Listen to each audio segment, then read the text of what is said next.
SBI clerk के लिए ये जो आपके 20 डेज बचे हुए हैं इनको हम कैसे यूटिलाइज करें, बिकॉज बहुत क्रूशियल होता है लास्ट टाइम आपकी प्रिपरेशन के लिए। और जैसे ही एग्जाम डेट्स आ जाती है गाइस, तो ऐसा अक्सर होता है कि हम बहुत ज़्यादा प्रेशर ले लेते हैं माइंड पे कि लो ये भी पढ़ ले, यूट्यूब से ये कर ले वो कर ले, बट हम फिर भी अपने मॉक में या एग्जाम में अच्छा परफॉर्म नहीं कर पाते।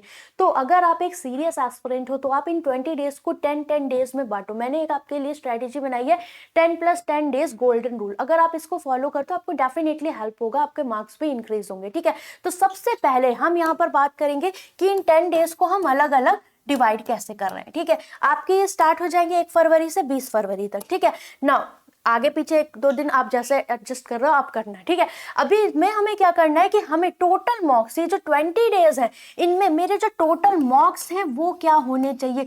जो आपके टोटल मार्क्स हैं वो एटलीस्ट आपके 25+ मार्क्स आपको देने हैं। ठीक है, जिसमें से 10 अभी ऑल इंडिया लाइव मॉक गाइडली के मिल जाएंगे, बाकी जहां से भी आपको लाइव मॉक मिल रहे हैं गाइडली के प्लेटिनम पैकेज से, आप जहां से भी कर रहे हो बढ़िया से करना है। ठीक है ना, अब ये हो गए, मतलब डेली बेसिस पे एक मॉक तो आपका रिक्वायर्ड है फुल लेंथ, जिसमें आप तीनों सब्जेक्ट्स को 20-20 मिनट्स में कर रहे हो। जो फर्स्ट 10 डेज है इनमें आपको क्या करना है, आपके पास है रीजनिंग, क्वांट एंड आपका इंग्लिश सेक्शन। ठीक है ना, पहले मैं इंग्लिश और रीजनिंग के लिए आपको बता देती हूँ। भाई देखो, इंग्लिश और रीजनिंग के लिए आपको क्या करना है, इंग्लिश के लिए सबसे बेस्ट है, आप मॉक तो दे ही रहे हो, साथ में एक सेक्शनल टेस्ट आपको डेली बेसिस पे देना है। ये आपको करना ही करना है। इससे क्या होगा, आपके डेली बेसिस पे 2 आरसी और आपकी प्रैक्टिस पैरा जंबल हो गया, आरआरस हो गए, सब उन्हीं को आपको रिवाइज करना है। ठीक है, ये सबसे इंपॉर्टेंट काम है, ये आपको करना है, प्लस रिवाइज भी करना है। ठीक, इंग्लिश के लिए आप इतना चाहिए, बाकी जहां एक्यूरेसी बिगड़ रही है वहां पर अटेम्प्ट ना करें, जितना भी करें सही से करें। ठीक, तो उससे आपको यहाँ फायदा मिलेगा कि डेली एक सेक्शनल प्लस आपका जो डेली मॉक चल रहा है, मतलब आपके पास 2 सेट इंग्लिश के हो जाएंगे। इसके बाद क्वांट और रीजनिंग की बात करें तो सबसे पहले मैं रीजनिंग में बात करूंगी आपकी पजल एंड सीटिंग की, और क्वांट में यहां पर बात होगी आपकी स्पीड मैथ्स। ओके, और साथ में आपका जो 2 मेजर पॉइंट हैं वो क्या है आपके, अर्थमेटिक और डेटा सफिशिएंसी बता दी, डेटा इंटरप्रिटेशन और केसलेट, जो भी चीजें हैं। ठीक है, तो अब मुझे एक बात बताओ, आप एक चीज आपको समझ में आती है कि भाई अगर मैं रीजनिंग में पजल और सीटिंग में देखूं तो मुझे कहीं ना कहीं 4×5 20 नंबर, मतलब एटलीस्ट 4 पजल या सीटिंग मिलेंगे। ठीक है, उनमें मेरा टाइम कहीं ना कहीं डिसबैलेंस हो रहा है। तो आपको क्या करना है, ये जो 10 दिन है डेली 10 पजल आपको लगानी है, 10×10 100 पजल्स आपकी ये कंप्लीट हो जाएंगी इन दिनों में। ठीक है, जिस में दिक्कत है, मान लो आपको फ्लैट एंड फ्लोर में प्रॉब्लम है, 10 पजल्स लॉक, आपको अनसर्टेन में प्रॉब्लम है, 10 पजल्स लॉक। इसके अलावा एक टॉपिक और है जो रीजनिंग में आपको दिक्कत क्रिएट करता है आजकल, वो है आपका ब्लड रिलेशन।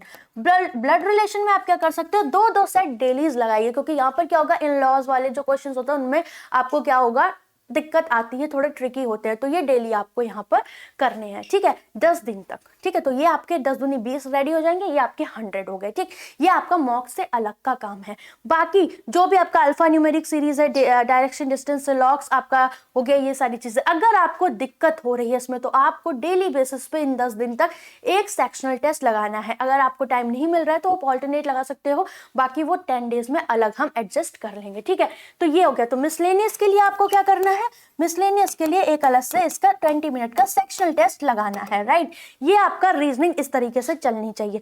अब बात आती है क्वांट में, जिसमें आपका मेजर जो कंपटीशन क्रिएट करता है वो है आपका अर्थमेटिक और डीआई। ठीक है, जैसे यहाँ पजल एंड सीटिंग का रहता है। स्पीड मैथ्स को आपको विद इन अ टाइम करना है, 20 मिनट है, मान लो 20 मार्क्स की आ रही है आपकी स्पीड मैथ्स 15 से 20 नंबर की, तो आपको ये 6 से 8 मिनट के अंदर कंप्लीट करना है। मैंने आपको बताया था quadratic equation 1.5 minute, number series 1.5 minute, और आपका ये जो रहता है बाकी का, अगर मान लो 15 से 20 क्वेश्चन, आप 15 सिंप्लीफिकेशन मिल रहा है, तो ये आपके 4 मिनट के अंदर होने चाहिए। ओवरऑल यू कैन से कि आप यहाँ पर 8 मिनट के अंदर इसे कंप्लीट करोगे। मान लो एक डीआई आती है, अगर आपका वो थोड़ा सा स्पीड मैथ्स का पोर्शन कम करेगा तो उसकी जगह वो आपको डीआई एक एक्स्ट्रा दे देगा, 2 दे देगा। ठीक है, और डीआई आपकी 3 मिनट के अंदर होनी है। तो इसीलिए हम इन चीजों को बैलेंस करने के लिए जो फर्स्ट 10 डेज है स्पीड मैथ्स के, आपको डेली 50 क्वेश्चन प्रैक्टिस करने हैं। फॉर एग्जाम्पल, अगर आप स्पीड मैथ्स के आपके क्वाड्रेटिक इक्वेशन हो गई, ठीक है, 10 क्वेश्चन इसके ले लो, नंबर सीरीज हो गई डेली 10 क्वेश्चन इसके, और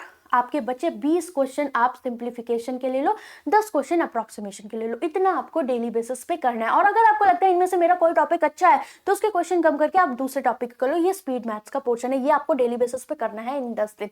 इसके अलावा आपका क्या बनता है, अर्थमेटिक और डीआई। ठीक है, अर्थमेटिक डीआई में आप क्या कर सकते हो कि आप मैराथन्स के थ्रू भी जा सकते हो। जैसे मैंने यूट्यूब पे स्टार्ट करी है, कल अभी हमने करी थी, जिसमें 15 डीआई मैंने करवाई है सारी बढ़िया तरीके से कि एग्जाम में क्या अप्रोच करना है। वो मैराथन क्लासेस की मैं लिंक कमेंट सेक्शन में दूंगी, बाकी अर्थमेटिक की भी चलेंगी। हम एक क्लास में 50 अर्थमेटिक करेंगे, ठीक है, तो उसको जरूर करना। वहां से क्या होगा, आपका 100-200 क्वेश्चन इसके और 100-200 क्वेश्चन डीआई के रेडी हो जाएंगे बिफोर एग्जामिनेशन। बाकी आप खुद से विद टाइम में प्रैक्टिस कर सकते हो। अगर आपकी एग्जाम अप्रोच है, आप अच्छे से कर रहे हो, तो आप एक काम करो कि डेली बेसिस पे आप जो मॉक दे रहे हो वो दो। इसके अलावा 20 क्वेश्चंस अर्थमेटिक के कर लो और डेली 10 डीआई आप इसकी करो। ठीक है, ये 10 दिन आपको बहुत अच्छे से वर्क करना है। ठीक है, भले ही आप इसमें एक काम ये कर सकते हो कि सेक्शनल टेस्ट आप अपने ऑल्टरनेट कर सकते हो अगर आपको दिक्कत हो रही है रीजनिंग के, क्योंकि आप फुल मॉक दे ही रहे, बट इन पे अलग से वर्क करना बहुत जरूरत है। अदरवाइज आपको एग्जाम में मार्क्स इंक्रीज नहीं मिलेंगे या मॉक में आपको इंप्रूवमेंट नहीं मिलेगा। ठीक, जब आप इतना इन 10 दिन कर लोगे, आपका अपने आप कॉन्फिडेंस इंक्रीज हो जाएगा। जैसे ही आपका हुआ, आप ये 10 दिन करके नेक्स्ट 10 डेज में आप सिर्फ और सिर्फ 2 काम करोगे, क्या, मॉक्स देना और सेक्शनल टेस्ट। बस आपके पास यही 2 काम रहेंगे। ठीक है, क्योंकि लास्ट के डेज में अगर आप अपना टाइम वेस्ट करते हो बहुत ज्यादा, तो वो आपके लिए नहीं मदद करेगा, आपके लिए यही चीज मदद करेगी। तो 10+10 डेज को आपको इस तरीके से यूटिलाइज करना है।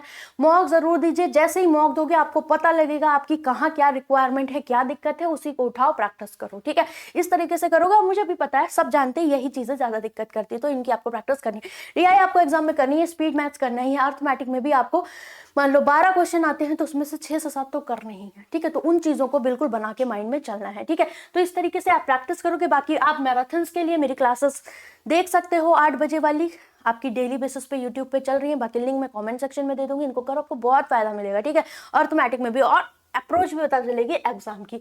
इसके अलावा गाइस, वसंत पंचमी ऑफर गाइडली पे आपके चल रहे हैं।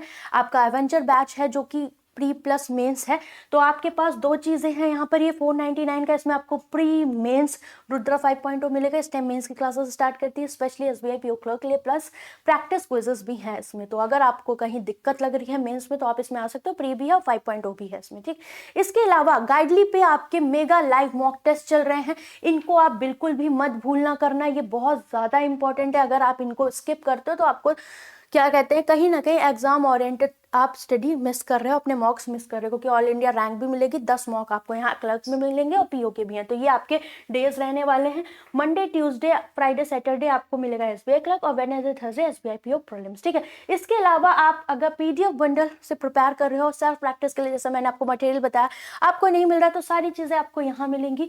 18 सेगमेंट है, सब कुछ मिलेगा, एसबीआई भी मिलेगा, पूरा क्लर्क पीओ सारे एग्जाम्स मिलेंगे। 499 का पंचमी आपका कोड है, और साथ में आपका जो गाइडली का प्लैटिनम मॉक टेस्ट है 149 रुपीज में 5 मंथ के लिए, 349 में 12 मंथ्स के लिए है। तो यहाँ पर जो आपके कोड है वो है पंचमी, तो आप इसको यूज कर सकते हो। इसके अलावा हम बात करते हैं अपने टारगेट स्कोर की। ठीक है, जो कि सबसे ज्यादा स्टूडेंट को दिक्कत क्रिएट करता है कि भाई मेरा एग्जाम में टारगेट स्कोर क्या होना चाहिए इस बार। ठीक है, तो 1 सेकेंड रुकना। सो टारगेट स्कोर, अगर आप किसी भी स्टेट से बिलोंग करते हो, अगर आप गाइडली का मॉक दे रहे हो तो आप अपनी कोशिश करो कि 75+ आप मान के चलें। ठीक है, 75+ अगर आप गाइडली में स्कोर करो, पेपर आपका कैसा भी आएगा, आप 85 भी स्कोर कर सकते हो, 90 भी स्कोर कर सकते हो। मैं ये नहीं बोलूंगी कि सीधे 90 का टारगेट करो, बट हाँ, हमें इस तरीके से सिस्टमैटिक वे में जाना है, रिमर्स को ना ध्यान में रखते हुए अपनी प्रैक्टिकल अप्रोच के साथ। ठीक है, बाकी कोई दिक्कत हो कॉमेंट करके पूछ लेना। आई होप आप लोग अच्छे से प्रिपेयर कर रहे होगे। बाकी आपके लिए मेरे से जितना हो सकता है मैं यूट्यूब पर लेकर आऊंगी। मैराथन हमारी चल रही हैं, 2 मैराथन मैं करा चुकी हूँ आपकी, एक अर्थमेटिक की और एक डीआई की। अगेन ये चलती रहेंगी, और स्पीड मैथ्स आप बोलोगे वो भी मैं कराऊंगी। ठीक, बाकी ये जो लाइव मॉक सॉल्विंग सेशंस अगर आपको चाहिए, ये जो मॉक टेस्ट रैली चल रही है, तो मुझे कमेंट करके बताइएगा। ठीक है, तो चलो bye bye, take care and all the best. अच्छे से प्रिपेयर करो।